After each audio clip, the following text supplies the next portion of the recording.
Good evening students. Last class में मैंने cyclic quadrilateral का बेसिक बताया था कि साइक्लिक क्वाड्रिलेटरल होता क्या है। तो मैं वहीं से आज की क्लास को स्टार्ट कर रहा हूँ। ठीक है, तो साइक्लिक क्वाड्रिलेटरल क्या होता है? देखो, एक ऐसा क्वाड्रिलेटरल जिसके चारों वर्टिसेस, चारों कॉर्नर्स जो हैं वो सर्कल पे लाई करें, उसे हम बोलते हैं साइक्लिक क्वाड्रिलेटरल। ठीक है, साइक्लिक क्वाड्रिलेटरल की एक बहुत इंपॉर्टेंट प्रॉपर्टी होती है कि जो ऑपोजिट एंगल का सम होता है वो होता है 180 degree. A plus C is 180 degree, B plus D is 180 degree. अब देखो, जरूरी नहीं कि हमेशा एक साइक्लिक क्वाड्रिलेटरल का जो डायग्राम तुम्हें दिया हुआ हो वहां पे वो क्वाड्रिलेटरल सर्कल के अंदर ही हो, ऐसा नहीं है। अगर सिंपली तुम्हें एक एबीसीडी क्वाड्रिलेटरल दे दिया है और कहा गया है कि ये साइक्लिक है, क्वेश्चन में दिया हुआ है कि एबीसीडी इज साइक्लिक, तो वहां पे भी ये प्रॉपर्टी वैलिड है। दैट इज ऑपोजिट एंगल का जो सम होगा वो 180 डिग्री होगा। ठीक है, इससे मैंने एक क्वेश्चन दिया था एग्जाम्पल नंबर 4, जो कि होमवर्क मैंने दिया था। तो आज की क्लास में मैं यहीं से स्टार्ट करूंगा एग्जाम्पल नंबर 4 से। ठीक है,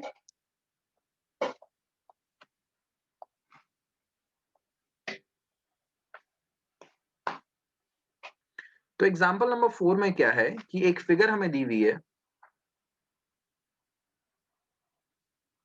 इस फिगर में 4 पॉइंट्स हैं,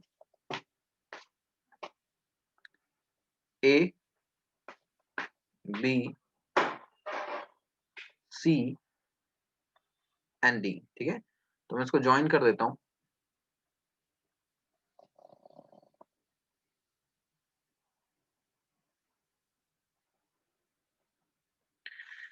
ये चारों पॉइंट्स मैंने ज्वाइन कर दिए हैं और इसमें एसी और बीडी भी कनेक्टेड है।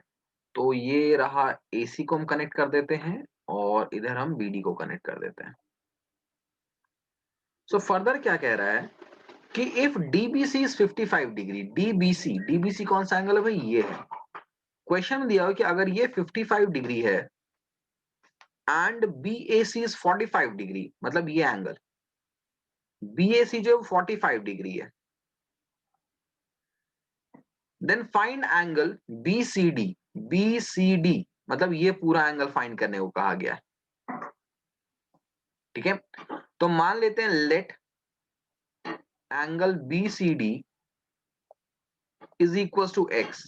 ठीक है, बीसीडी को हम एक्स मान लेते हैं। Just hold on for a moment.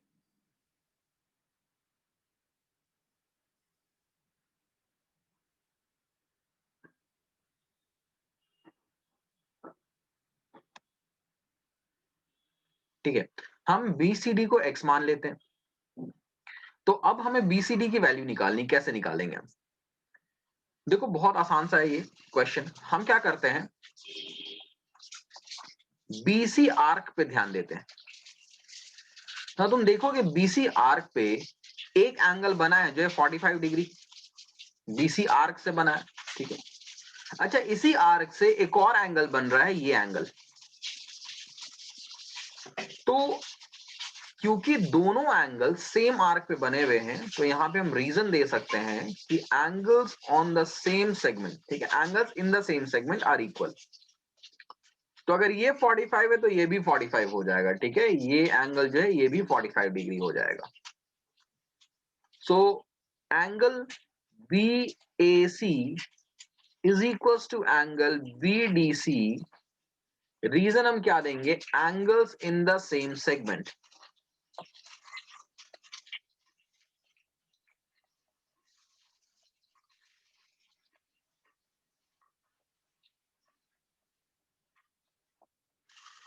तो इसका मतलब एंगल बीडीसी, बीडीसी की वैल्यू क्या होगी? 45 डिग्री। ठीक है, यहां तक बात समझ में आ गई होगी। अब देखो, ट्राइंगल बीसीडी को देखो। इन ट्राइंगल बीसीडी, अब इस ट्राइंगल में हमारे पास दो एंगल्स दिए हुए हैं ना। ये एंगल 55 डिग्री है, ये एंगल 45 डिग्री है। पूछा जा रहा है इस एंगल के बारे में, तो हम यहाँ पे एंगल सम प्रॉपर्टी लगाएंगे। तो in triangle BCD, angle BDC plus angle CBD plus angle BCD is equal to 180 degree. Reason हम क्या देंगे यहां पे, angle sum property.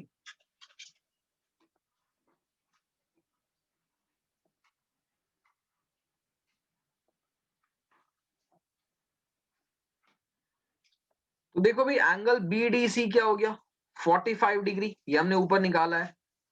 CBD, CBD 55 degree question में दिया हुआ है। और बीसीडी हमने क्या एज्यूम किया, एक्स एज्यूम किया है। तो ये हो गया 180 के इक्वल। तो ये हो गया 100 डिग्री प्लस एक्स इज 180। तो एक्स की वैल्यू यहां से क्या आ जाएगी भाई, 180 minus 100 which is equal to 80 degree. तो ये हमारा हो गया आंसर। ठीक है, चलो इसे कॉपी करो, फिर हम अगला क्वेश्चन करते हैं।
तो ये कॉपी हो गया होगा, अगले क्वेश्चन पे चलते हैं।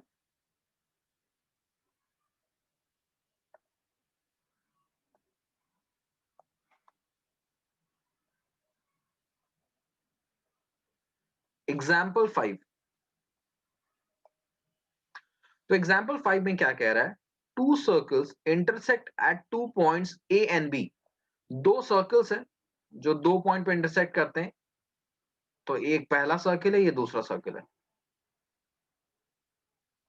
ये 2 पॉइंट्स है ए और B, so this is point A and this is point B.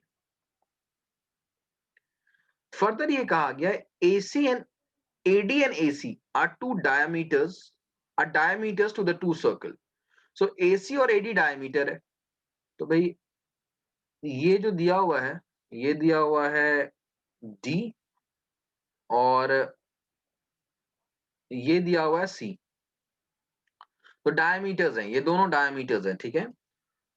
Now prove that B lies on the line segment DC। तो DC लाइन सेगमेंट को हम ज्वाइन करते हैं। तो गिवन क्या है, मैं दोबारा एक बार लिखता हूं।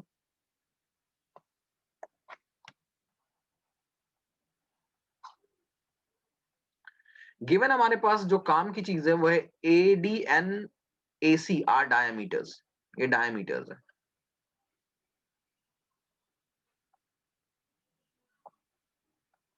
और हमें प्रूफ क्या करना है, B lies on line DC। B जो है वो DC लाइन पे लाई कर रहा है।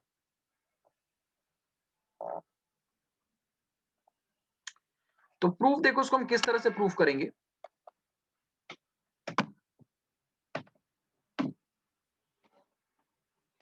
अगर हमने ये प्रूफ कर दिया कि DBC एक स्ट्रेट लाइन है, तो ये ऑटोमेटिकली प्रूफ हो जाएगा कि B पॉइंट जो है वो CD पे लाई कर रहा है। तो अगर हमसे ये कहा गया है कि prove that B lies on line DC, B जो है वो DC लाइन पे लाई कर रहा है, ये प्रूफ करने को कहा गया है। तो हम क्या प्रूफ करेंगे कि भाई DBC एक स्ट्रेट लाइन है। ठीक है, हमारी कोशिश क्या रहेगी, DBC को एक स्ट्रेट लाइन प्रूफ करने के लिए। तो उसके लिए क्या करते हैं, ए बी को ज्वाइन कर देते हैं। तो स्टार्ट हम कहां से करेंगे अपने क्वेश्चन को, ज्वाइन ए बी। अब अगर ए बी को हम ज्वाइन करते हैं तो ए बी को अगर हम यहां पे ज्वाइन कर रहे हैं, ठीक है, तो सबसे पहले तुम ए बी डी एंगल को देखो, इस एंगल पे ध्यान दो। मतलब कि सिर्फ एक सर्कल पर ध्यान दो, जो हमारा लेफ्ट में जो सर्कल है उस पर ध्यान दो। तो यहां पे एडी जो है वो डायामीटर है।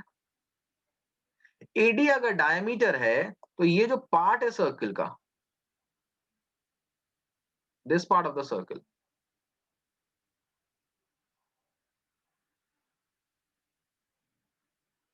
ये क्या हुआ भाई, एक सेमी सर्कल हुआ। अगर एडी डायामीटर है तो ये जो सर्कल का पार्ट है ये क्या हुआ, it will be a semi circle. और सेमी सर्कल पे जो एंगल बनता है वो क्या होता है, राइट एंगल। ये हमने पढ़ा हुआ ऑलरेडी कि angle in a semicircle is a right angle. तो जैसे हम ए बी को ज्वाइन करते हैं, then angle A D B is equal to 90 degree. ठीक है, ए डी बी क्या हो गया, sorry A B D, not A D B, it's A B D. A B D क्या हो गया, 90 डिग्री। ठीक है, हम रीजन क्या देंगे इसका, angle in a semi circle.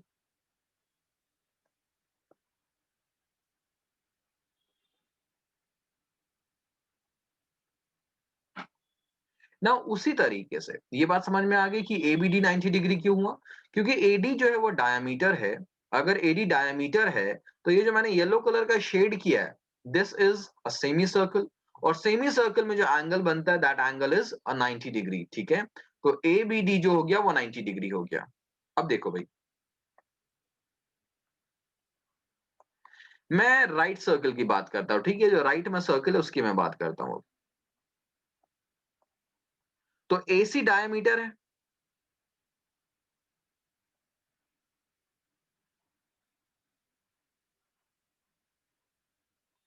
अगर एसी डायमीटर है तो जिस पार्ट ऑफ द सर्कल को मैंने, राइट सर्कल के जिस पार्ट को मैंने शेड किया है वो एक सेमी सर्कल हो गया। ठीक है, अगर एसी डायमीटर है तो ये जो पार्ट मैंने शेड किया वो क्या है भैया, सेमी सर्कल है। अब सेमी सर्कल में कोई एंगल बनता है तो वो कैसा होता है, 90 डिग्री होता है। तो सेमी सर्कल में एंगल बन रहा है एबीसी, तो एबीसी क्या हो गया, 90 डिग्री हो गया। So also angle ABC is 90 degree, same reason है। ठीक है, तो देयरफॉर अगर हम एंगल ए बी डी और एंगल ए बी सी को ऐड करते हैं तो दोनों 90 डिग्री आ चुका है। तो ये पूरा क्या हो जाएगा, 180 डिग्री। और देखो भाई फिगर में ए बी डी और ए बी सी को ऐड करने पे क्या एंगल मिल रहा है, डीबीसी मिल रहा है। तो एंगल डीबीसी इज 180 डिग्री, हमने ये प्रूफ किया। ठीक है, हमने एंगल डीबीसी को 180 डिग्री प्रूफ कर दिया। अब अगर डीबीसी 180 डिग्री है,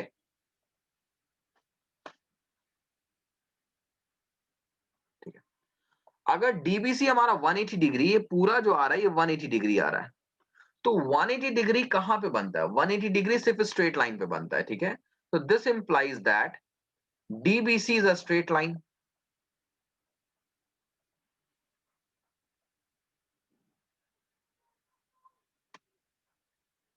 और अगर डीबीसी स्ट्रेट लाइन है तो ये दिख रहा है अब कि बी पॉइंट जो है वो डीसी लाइन पे लाई कर रहा है। अगर हम डीसी लाइन बोले या डीबीसी लाइन बोले, दोनों सेम लाइन को ही यहां पे सिग्निफाई कर रहा है। ठीक है, तो this implies that B lies on line DC. ठीक है, hence proof.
So now we will solve another question. Our next question is example number 6. ठीक है, एग्जाम्पल नंबर 6 एक बहुत इंपॉर्टेंट क्वेश्चन है. तो एग्जाम्पल नंबर 6 हम सॉल्व करेंगे. It is an important question. Exam में आने के इसके पूरे पूरे चांसेस हैं. क्वेश्चन क्या है ये देखो. Prove that the quadrilateral formed if possible by the internal angle bisector of any quadrilateral is cyclic. तो पहले तो हम एक एनी कोई भी क्वाड्रिलेटरल बना लेते हैं. तो जब भी एनी क्वाड्रिलेटरल की बात हो ना तो एक इरेगुलर शेप का क्वाड्रिलेटरल बना लो. मतलब कोई पर्टिकुलर शेप नहीं होना चाहिए इसका. तो हमने एक क्वाड्रिलेटरल बनाया एबीसीडी. अब कह रहा है कि इसके एंगल बाइसेक्टर्स अगर मीट करते हैं, मतलब इसके एंगल बाइसेक्टर जैसे एंगल बी का ये एंगल बाइसेक्टर है. ठीक है, एंगल ए का ये एंगल बाइसेक्टर होगा, एंगल डी का एंगल बाइसेक्टर मिलेगा और एंगल सी के एंगल बाइसेक्टर. अब कहा जा रहा है कि ये जो क्वाड्रिलेटरल अंदर में बना है जिसका नाम हम दे देते हैं ई एफ जी और एच. प्रूव करो कि ये ई एफ जी एच जो है वो एक साइक्लिक क्वाड्रिलेटरल है. ठीक है, तो गिवन क्या है क्वेश्चन में. देखो एबीसीडी क्वाड्रिलेटरल है बट इसको मेंशन करने की जरूरत नहीं है. ठीक है, हम उन पॉइंट्स को मेंशन करेंगे जो कि बहुत इंपॉर्टेंट है. जैसे कि जो ए एच है या एई, देखो एई और ए एच सेम लाइन को डिनोट कर रहा है. वो एंगल ए को बाइसेक्ट कर रहा है. ठीक है, तो A H bisects angle A. उसी तरह से बी एफ जो हो गया वो एंगल बी को बाइसेक्ट कर रहा है. तो B F bisects angle B, C F bisects angle C and D H bisects angle D.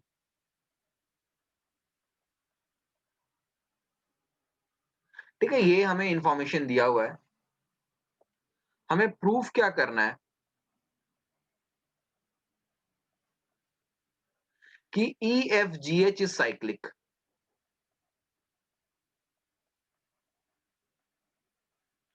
अब देखो भाई, साइक्लिक प्रूफ करने के लिए क्या करना पड़ता है. हमने अभी साइक्लिक की प्रॉपर्टी पढ़ी है, लास्ट क्लास में मैंने बताया था. एक ऐसा quadrilateral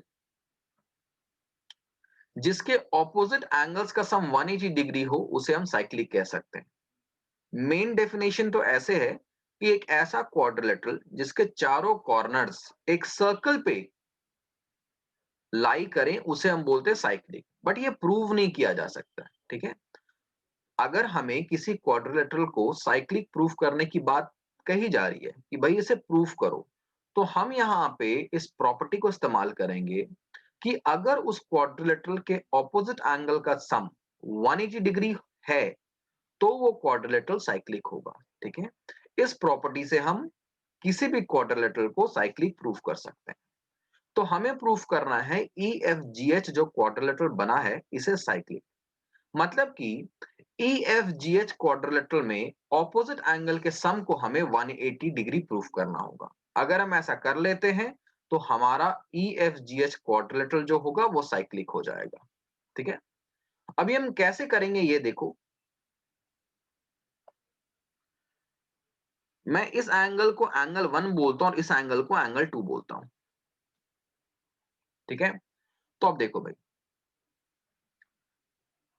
A H bisects angle A. Question में ये दिया हुआ है. तो अगर ए एच एंगल ए को बाइसेक्ट करता है तो इसका मतलब एंगल 1 जो होगा वो हाफ होगा एंगल ए के.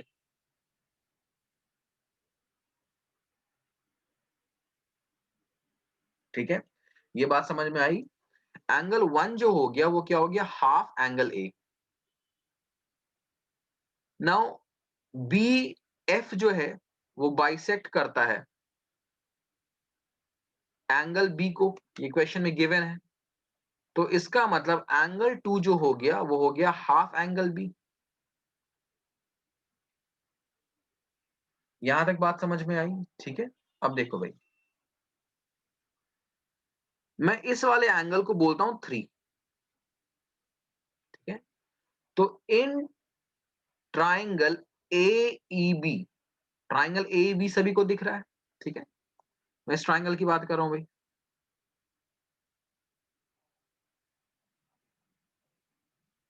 तो in triangle A E B, angle 1 plus angle 2 plus angle 3, ये 180 के इक्वल हो गया। रीजन क्या देंगे यहां पे हम? Angle sum property.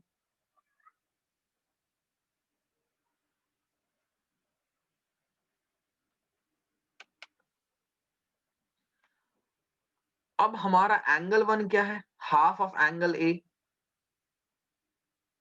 हमारा एंगल 2 क्या है? Half of angle B plus angle 3, ये हो गया 180 के इक्वल। तो यहां से अगर मैं एंगल 3 की वैल्यू निकालूं तो ये हो गया 180 माइनस हाफ एंगल ए। देखो प्लस हाफ एंगल ए उधर जाएगा तो माइनस हाफ एंगल ए हो जाएगा, माइनस हाफ एंगल बी, ठीक है। तो ये हो गया 180 डिग्री, माइनस कॉमन ले लेते हैं, half angle A plus angle B, ठीक है। ये एंगल 3 की वैल्यू आई। अब अगर ये अंदर का एंगल को मैं एंगल 4 बोलता हूं, तो नाउ एंगल 4 जो होगा वो एंगल 3 के इक्वल होगा। हम रीजन क्या दे सकते हैं 4 और 3 को इक्वल होने के लिए? Vertically opposite angles.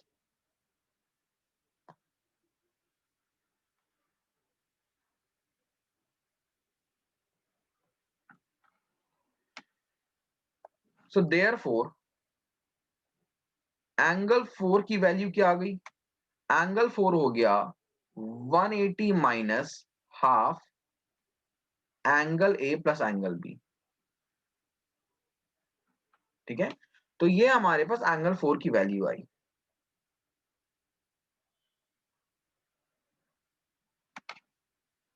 ठीक है। अब जो लेफ्ट पार्ट है ये तो पूरा कॉपी हो गया होगा जो मैंने गिवन में लिखा था, तो मैं इसे इरेज कर रहा हूं।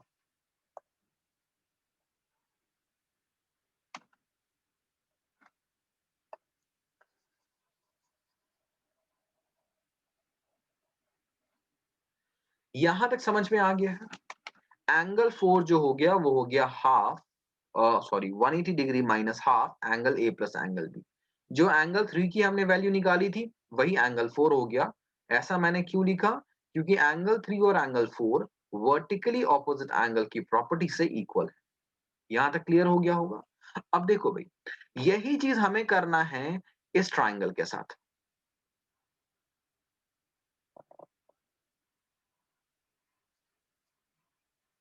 इस ट्राइंगल में भी सेम काम करना है, ठीक है। बट हम ये पूरा, क्योंकि हमें सेम काम करना है यहां पे, ठीक है। और इस एंगल को फाइनली मैं एंगल 5 बोल देता हूं। तो इसलिए पूरा करने के बजाय मैं ऐसे लिख सकता हूं, similarly angle 5 is equals to 180 degree minus half angle C plus angle D. ये लिखा जा सकता है एंगल 5, ठीक है। सिमिलरली पूरे लिखने की जरूरत नहीं, हमने सिमिलरली लिख दिया यहां पे। नाउ इसके बाद देखो हम क्या करेंगे। हमें क्या प्रूफ करना था कि ये जो E F G H quadrilateral बना है इसमें ऑपोजिट एंगल का सम है 180 डिग्री। तो ऑपोजिट एंगल्स हमने निकाल लिया, एंगल 4 और एंगल 5, इसका सम निकालेंगे, ठीक है। सो नाउ एंगल 4 प्लस एंगल 5 ये हमें निकालना है, ठीक है। तो ये निकालते हैं, इस पार्ट को मैं इरेज करता हूं।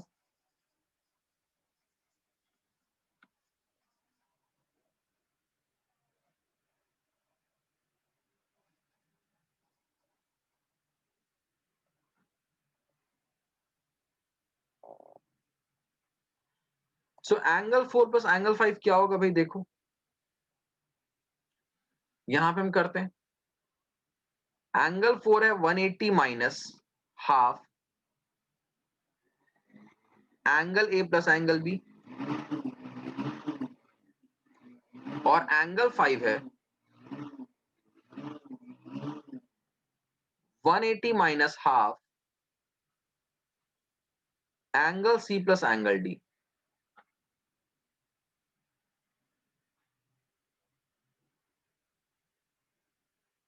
ठीक है, अब देखो यहां पे 180 और 180 दोनों पॉजिटिव हैं, तो दोनों ऐड हो जाएंगे, ये क्या हो जाएगा 360।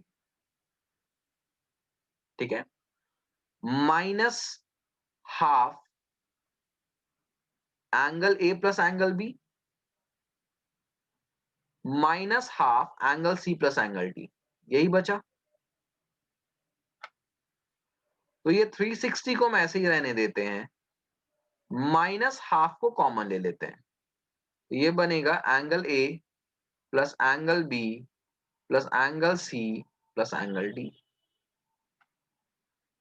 अब A plus B plus C plus D ये क्या है भाई, ए बी सी और डी जो है ये ओरिजिनल क्वाड्रिलेटरल के चारों वर्टिसेस हैं, तो इन चारों एंगल का सम क्या होना चाहिए, 360 डिग्री होना चाहिए। रीजन क्या होगा, angle sum property of a quadrilateral, कि किसी भी क्वाड्रिलेटरल के चारों एंगल्स का जो सम होता है, angle sum property of a quadrilateral, किसी भी क्वाड्रिलेटरल के चारों एंगल्स का जो सम होता है वो क्या होता है, 360 डिग्री होता है। ठीक है, कट करो, 2 से 360 कट हुआ, क्या आएगा 180 डिग्री। तो हमारे पास ये क्या आ गया, 360 माइनस 180, 360 माइनस 180 क्या आ गया 180 डिग्री।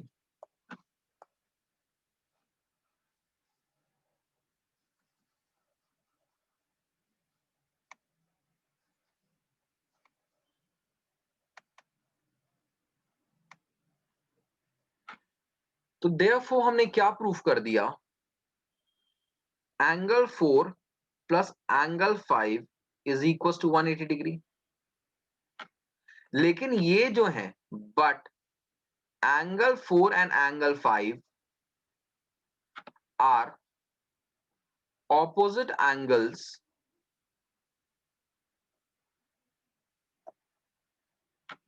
of quadrilateral EFGH। जो क्वाड्रिलेटरल EFGH है उसके ऑपोजिट एंगल्स हैं, तो भी अगर ऑपोजिट एंगल का सम 180 डिग्री होता है तो ये कब पॉसिबल है, ये सिर्फ एक साइक्लिक क्वाड्रिलेटरल में पॉसिबल है। तो this implies that quadrilateral EFGH is cyclic, hence proved।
सो ये कॉपी हो गया होगा।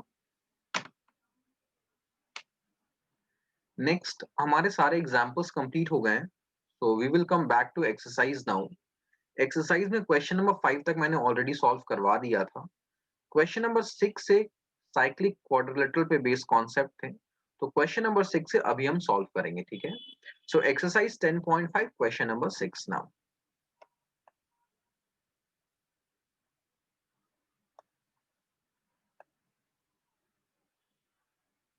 Exercise 10.5 question number 6। तो क्वेश्चन देखो क्या कह रहा है। ABCD is a cyclic quadrilateral whose diagonal intersect at point E। भाई ABCD एक साइक्लिक क्वाड्रिलेटरल है, तो अपनी मर्जी से कोई भी क्वाड्रिलेटरल बना लो। तो ये ABCD मैंने बना दिया, जिसके डायगोनल्स जो है वो E पॉइंट पे आके मीट करते हैं। तो एक डायगोनल AC हो गया, दूसरा BD हो गया, दोनों कहां पे आके मीट कर रहा है? E पॉइंट पे मीट कर रहा है। क्वेश्चन में ये कहा गया है DBC 70 डिग्री, DBC ये एंगल 70 डिग्री है, BAC इज 30, BAC ये 30 डिग्री है। Find angle BCD, BCD find करो। तो सबसे पहले मैं फाइंड करना एंगल BCD। क्वेश्चन में फर्दर कह रहा है कि if AB is equal to BC, so अगर AB BC के इक्वल है, हालांकि मेरे डायग्राम में दिख नहीं रहा है, बट हम लेके चलेंगे कि अगर AB BC के इक्वल है, तो उस केस में फाइंड ECD।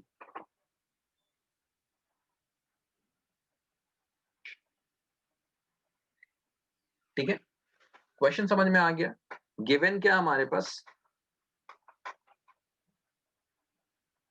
गिवन एक तो है कि ABCD साइक्लिक है। भाई साइक्लिक की एक ही प्रॉपर्टी हम यूज करेंगे कि साइक्लिक क्वाड्रिलेटरल के ऑपोजिट एंगल का जो सम होता है वो होता है 180 डिग्री। ठीक है, तो ABCD साइक्लिक है, और दूसरी बात दी हुई है AB is equal to BC है।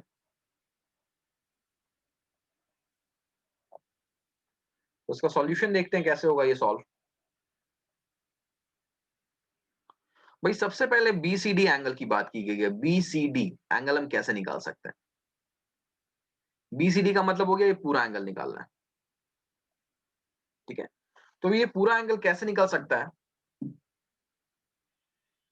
देखो भाई, ये पूरा का पूरा जो ABCD वो क्या साइक्लिक है, तो मैं अगर चाहूं तो मैं एक ऐसा सर्कल भी यहां पे बना सकता हूं, क्योंकि साइक्लिक क्वाड्रिलेटरल के सभी जो वर्टिसेस होते हैं वो सर्कल पे लाई करते हैं। ठीक है, तो हम लिखेंगे यहां पे as ABCD is cyclic,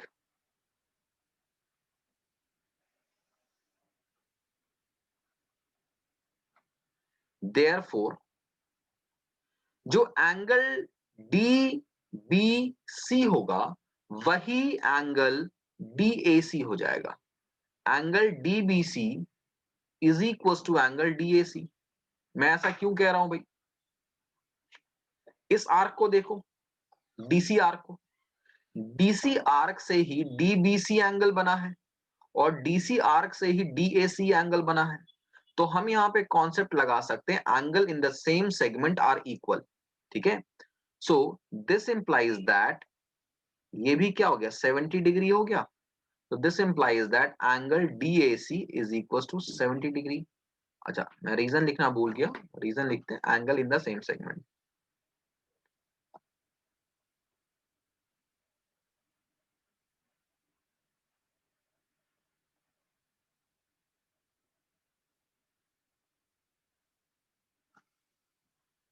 so angle DAC क्या आ चुका है अभी? DAC 70 डिग्री आ चुका है। अब देखो भाई,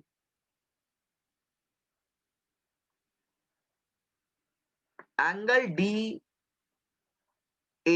क्या हो जाएगा? 70 प्लस 30। DAB क्या होगा भाई? देखो डायग्राम से ही समझ में आ रहा है, 70 डिग्री प्लस 30 डिग्री। कोई रीजन देने की यहाँ पे जरूरत नहीं है। ऑल्सो क्योंकि ABCD साइक्लिक था, तो angle A plus angle C जो होना चाहिए वो क्या होना चाहिए, 180 डिग्री होना चाहिए। रीजन हम क्या देंगे, ABCD साइक्लिक। अगर कोई क्वाड्रिलेटरल साइक्लिक है तो उसके ऑपोजिट एंगल का सम क्या होता है, 180 डिग्री होता है। तो मैंने यहां पे कर दिया angle A plus angle C is 180 degree. Angle A है 100 degree plus angle C is 180 degree.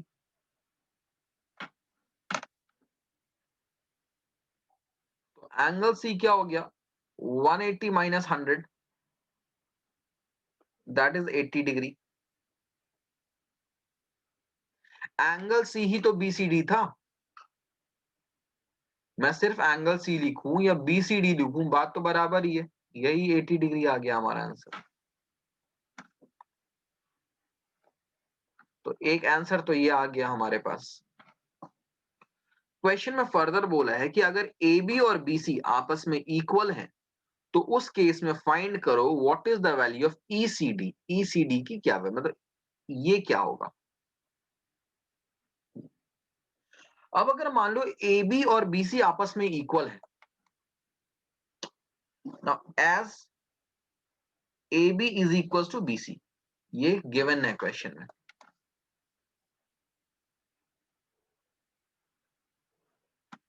ठीक है, तो अगर AB BC के इक्वल है भाई, तो इसका मतलब AB के ऑपोजिट कौन सा एंगल है, ये एंगल है, दिस एंगल।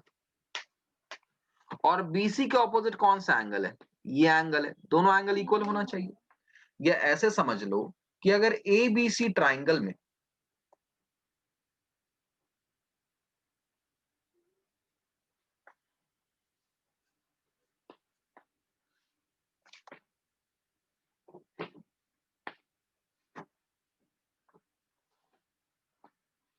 अगर मान लो ABC ट्राइंगल में AB और BC दो साइड्स इक्वल हैं, तो ये ट्राइंगल क्या हो जाएगा, आइसोसेलेस। और आइसोसेलेस ट्राइंगल में ऑपोजिट एंगल्स क्या होते हैं, इक्वल होते हैं, दो एंगल्स इक्वल होते हैं। ठीक है, जो भी साइड्स के इक्वल साइड्स के ऑपोजिट एंगल होते हैं वो आपस में इक्वल होते हैं। ठीक है, तो अगर AB BC के इक्वल है तो इसका मतलब AB के ऑपोजिट साइड, AB के ऑपोजिट कौन सा एंगल आ रहा है, एंगल BCA। और BC के ऑपोजिट क्या आ रहा है, BAC। दोनों आपस में इक्वल होगा। रीजन हम यहां पे क्या देख सकते हैं, angle opposite to equal sides, angles opposite to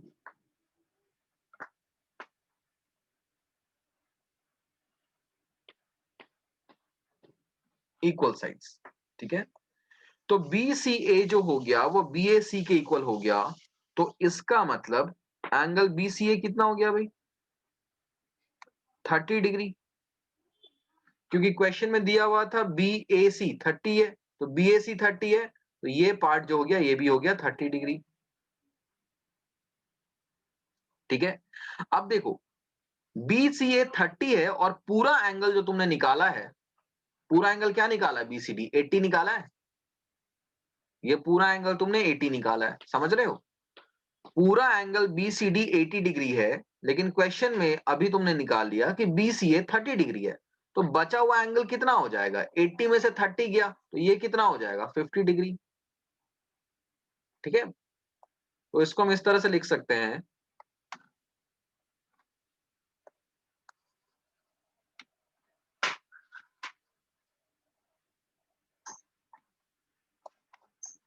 now angle BCA plus angle ECD, ये हो रहा था एंगल BCD।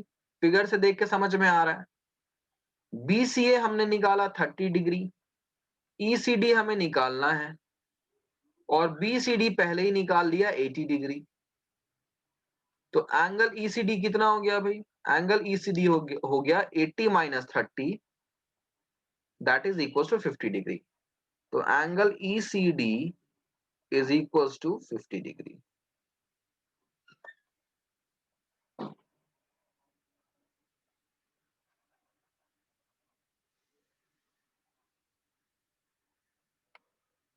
तो ये क्वेश्चन कंप्लीट हो गया, इसे कॉपी कर लो।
तो आई होप ये कंप्लीट हो गया होगा।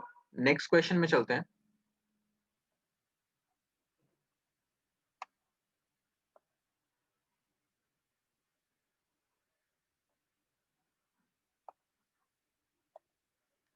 नेक्स्ट क्वेश्चन हमारा क्वेश्चन नंबर 7 है एक्सरसाइज का। क्वेश्चन नंबर 7 क्या कह रहा है, if the diagonals of the cyclic quadrilateral are diameters of the circle through the vertices of the quadrilateral then prove that it is a rectangle. मतलब कि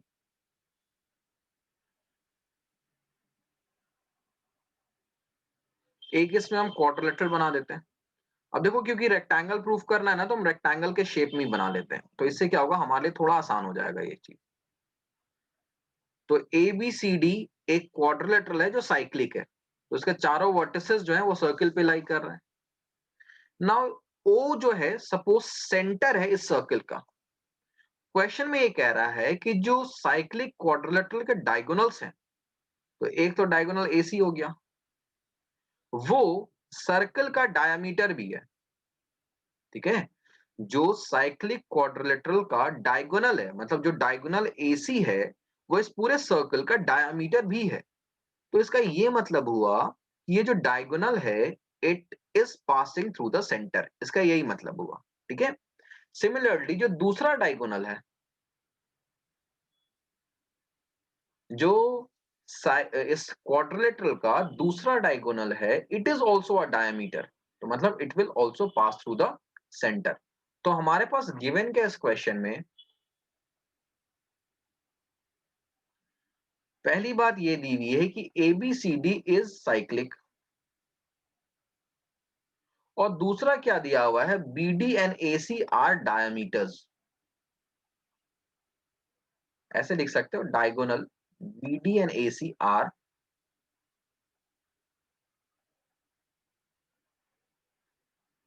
diameters. ठीक है, तो हमें क्या प्रूफ करना है, जस्ट अ मिनट।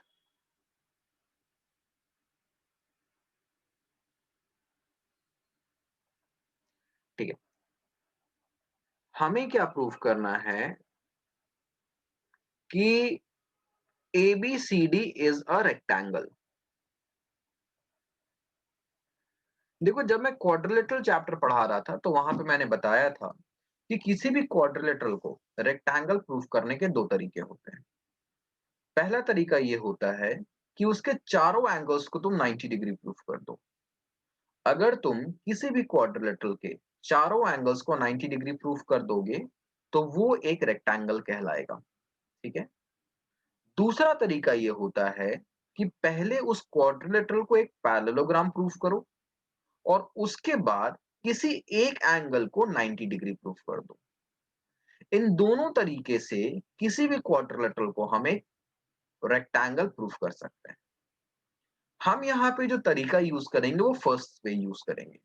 हम यहाँ पे एबीसीडी क्वाड्रिलेटरल के सभी एंगल्स को 90 डिग्री प्रूफ कर देंगे, तो ये अपने आप एक रेक्टेंगल हो जाएगा। ठीक है, अब वो हम कैसे प्रूव कर सकते हैं ये देखो। सबसे पहले क्या करो, तुम एक बार में एक डायगोनल पे ध्यान दो। सिर्फ सपोज तुम एसी पे ध्यान दे रहे हो, ठीक है, तो अब सॉल्यूशन देखो या proof. Now AC is diameter,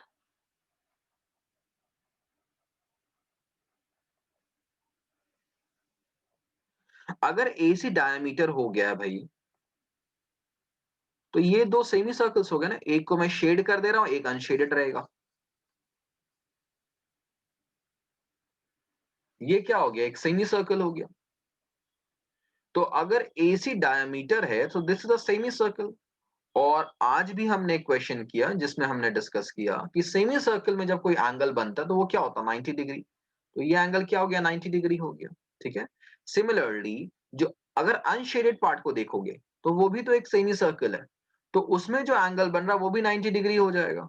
ठीक है, तो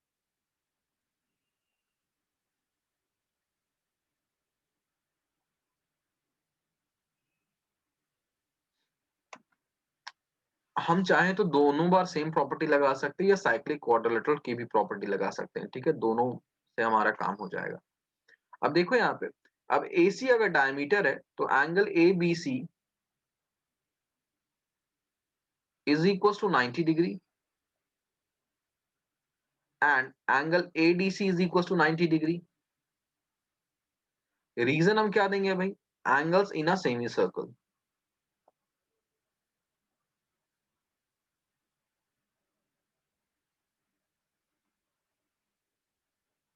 ठीक है, अब मैं क्या करता हूं, अब दूसरा डायगोनल बनाता हूं।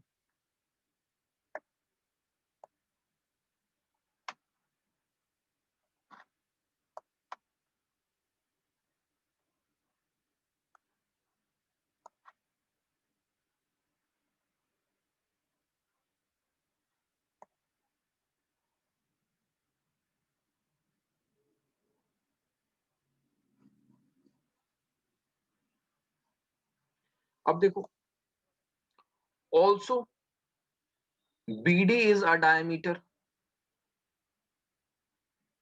BD भी तो एक डायमीटर ही है। तो अगर BD डायमीटर है इसका मतलब ये भी सेमी सर्कल, तो यहां भी एंगल 90 डिग्री है। ये भी सेमी सर्कल, तो यहां भी एंगल 90 डिग्री है। तो this implies that angle BAC is equals to 90 degree and angle BCD is equals to 90 degree. यहां भी रीजन सेम होगा, angles in a semi circle.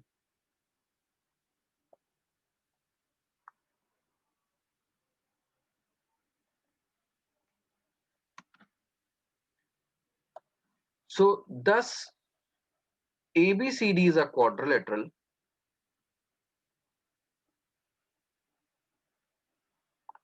in which all the angles are right angles.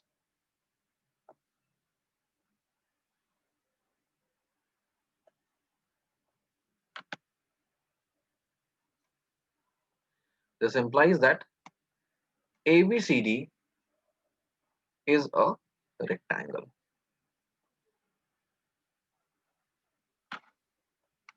Hence proved.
सभी ने question को copy कर लिया है?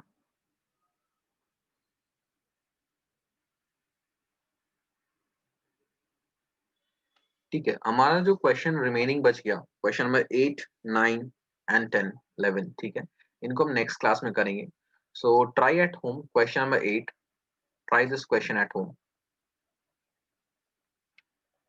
This is your homework, ठीक है, so now you can leave the session.